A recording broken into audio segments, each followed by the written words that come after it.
Ce sont des organisations de la société civile et des mouvements citoyens qui montent au créneau et appellent le peuple congolais à la vigilance tous azimuts.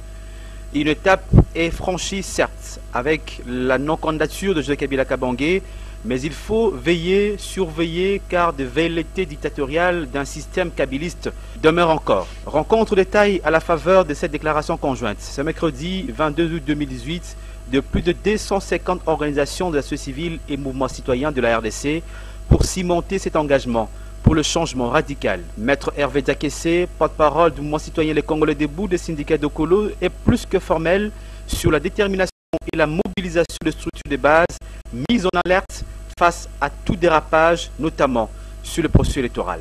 Il était important qu'en tant que composante, nous nous réunissions, les CLC, les mouvements citoyens et les autres organisations de défense des droits de l'homme, afin de dire, ainsi que des personnalités, les artistes engagés, afin de dire quelle était notre position par rapport à cela.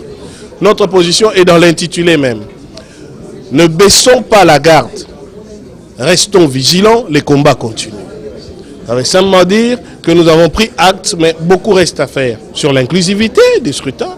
Le droit qu'ont chaque Congolais de choisir librement les candidats de son choix n'est pas encore garanti.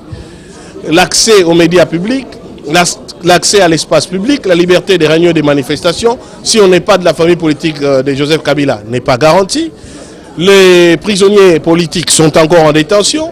La garantie d'une vie libre préélectorale, on ne le sent pas. Donc nous sentons qu'il y a un pouvoir qui accorde à reculons de droits qui nous sont innés, de droits qui nous sont garantis par la Constitution.